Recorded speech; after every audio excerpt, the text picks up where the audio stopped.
Hi guys, welcome to another video. This one is going to be called Double Take. It is a new collaboration between Desiree's Tail and I, and this layout is from a Hip Kit Club member, Corey Jones. She's on the design team, I believe. I hope I'm getting the right information out, but we're going to scrap lift her layout. There is also a video on the Hip Kit Club channel. It's dated June 7th, so it was at the beginning of the month, and essentially what we're doing for Double Take is that Desiree and I are going to scrap lift this same layout, and our intention is to make it look, so we're going to scrap lift it essentially using older material or material that we already have without having to use the same exact materials that she has. In case you're on a budget or trying to stay on a spending freeze and your objective is to use up your stash, all of your product at home versus going out to buy the exact same product. That's the whole premise, and it's the way I understood it from Desiree because she's the one that did come up with this idea, and she graciously invited me to do a collaboration with her. This is what we came up with. So I'm going to go ahead and get started. I am starting off with this photograph right here, and it's of my niece's children, and they're out having fun in the pool, and I think it's more like this, but I don't know that I'm gonna, that would have been fun to use a diagonal, like on a diagonal setting, because this is the parts that I always have problems with, and I'm going off on a tangent, but let's just go over this real quick. You know when there are sketches that call for a diagonal photo and you never know how to use them? This would be one of those good times where the photograph is actually on a diagonal, but we're not gonna go and do that today. I did pull out some things at first, and what I am using is some ephemera from the Life in Color from Simple Stories. I do have some chipboard, some die cuts, some flags, frame, a chipboard word, and some of these label stickers. And then I also have these die cuts that spell out the word life, but I don't know if I'm going to use them or not, or if I'm just going to be using them to outline. So I'm going to use them more as a tool, these 4 letters themselves, instead of the actual ephemera. I also pulled out, and this is from my mini kit Monday kit for the month of June 2019. So I do have some Vicky Boutin stuff as well. This is some crepe paper. It's a scratch piece of paper that was lying around on my desk, but all this other ephemera is from the Vicky Boutin, I don't know which collection, so it could be field notes or all the good things, etc., etc., but I pulled those out of there. I pulled out 4 homemade photo corners, and I am going to use, I don't have a word here, but I'm just using these as an example. It's the mini alphabet punch board, and it does the letters like this. I'm sure y'all are aware of this one, but I'm gonna try and use this as well. So I am using papers for my mini kit Monday, as I had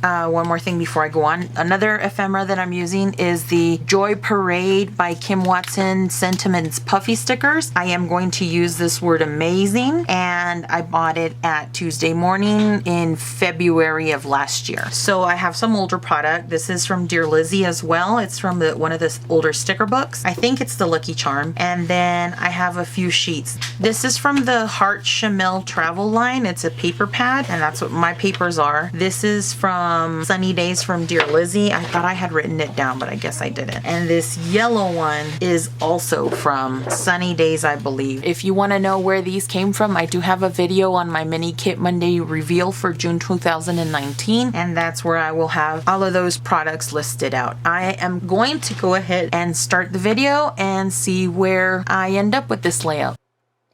Okay, so I first start with this Crafter's Companion Enchanted Forest 6x6 stencil, and it's called Droplets. I got it at Tuesday Morning. I am using this Ocean Green by Bria Reese. It is modeling paste and some gesso.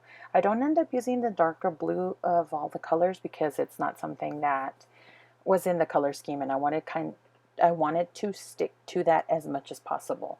So when I finished doing the stencil, it seemed really blocky, and I think what I should have done is just add more stenciling, or did a more in a staircase type of look. I hope that made sense, but I kind of panicked, I think, and I started using the gesso.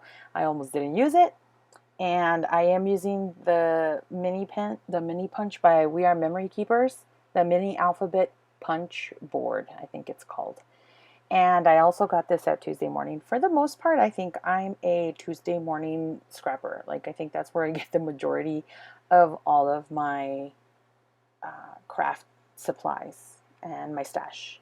So here you see that I punched out the letters to make out the word summer, and I start using this pick. It's a tool from Tim Holtz that I also got a Tuesday morning, and it came with a little die cut release brush, and it works pretty well. I think it's a little less hard on your fingers, and I started stitching it with the floss that I had shown earlier in the video, and now the voiceover is going to take over again.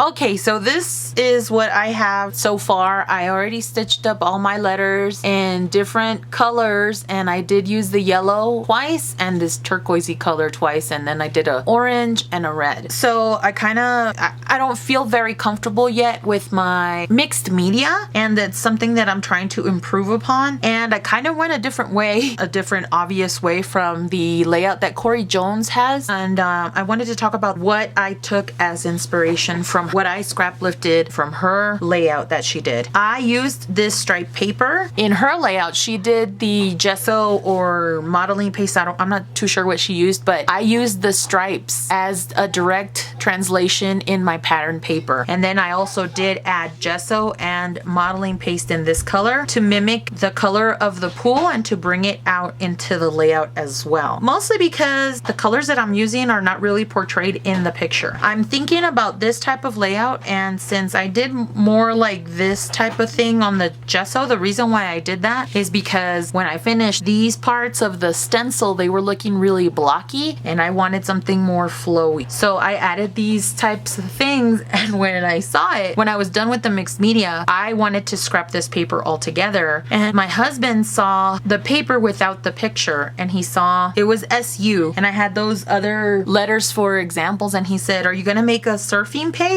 And I said, "Does it look like water?" I was really surprised because I was about to throw this. And so when he said that, I decided to just keep on trucking it and see if I can make something out of this page. I am wanting to cut it into a size, into a like this way, but smaller than. So it has to be smaller than this, but I was trying to cut a square out of this and see if I can use that, because there's a lot of the picture that I don't need. And if I put it the way it's supposed to, it kind of looks odd. So for sure, I know that I want this kind of mimicking waves, and I want it in a wavy type of feel. I might bring this down because I want amazing and summer to be together. And so with that being said, I think my title is going to be Amazing Summer Life. And I see now that I have these two elements here, and so in order for me to create a visual triangle, I know that I'm going to want another black element right here over on this side so that I could have a visual triangle somewhere on my layout. And the only other thing, well, not the only other thing, but I have this number 3, and it can represent all 3 of them. I was thinking of using this number 3 to kind of create that visual triangle. I could put it over the wave, I could layer some frames, and then I have these stars because Corey Jones also had stars in her layout. So these are things that I was thinking of using. If I keep adding to this, I'm gonna have to start gluing it down, but I know that I want to use a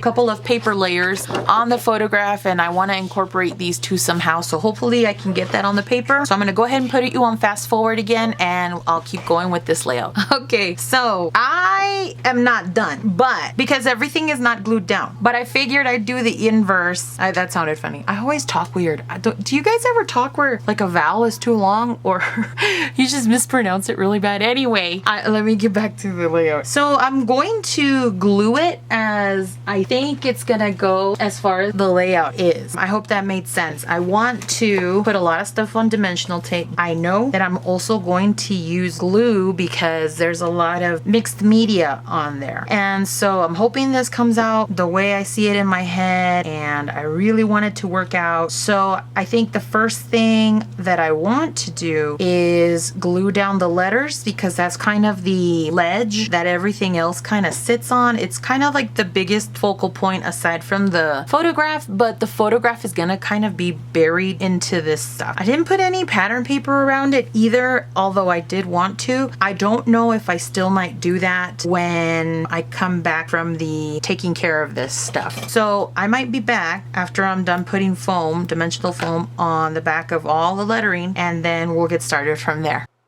So I had a lot of fun putting this layout together, especially the once I got over that anxiety from the mixed media.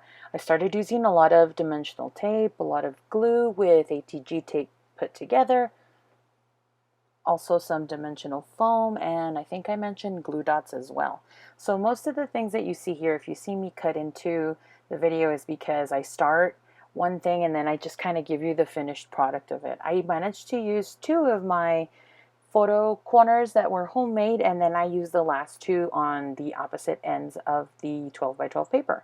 So I thought that was a really neat touch. I'm really glad that I made some of those because it is a fun element to put in. It's something different, and it adds a little bit of detail, and it added a little bit of color where I was lacking so much of it, or where I wanted a break in the color, because they're so, even though they're kind of toned down and muted down, the colors are actually pretty bold. Uh, I added stars, like I had mentioned before, because Corey Jones had also added stars to her layout. And the way that I mimicked her, I think she has an awesome sticker remnant. I copied the word summer and I cross stitched, or not cross stitch, I don't know how to do that.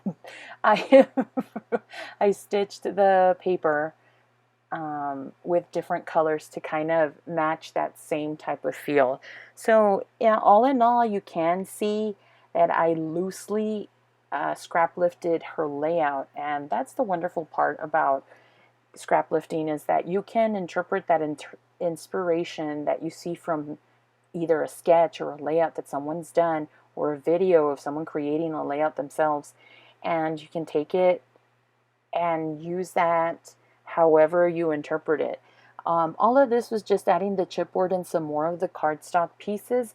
Here you can see some close-ups of the video.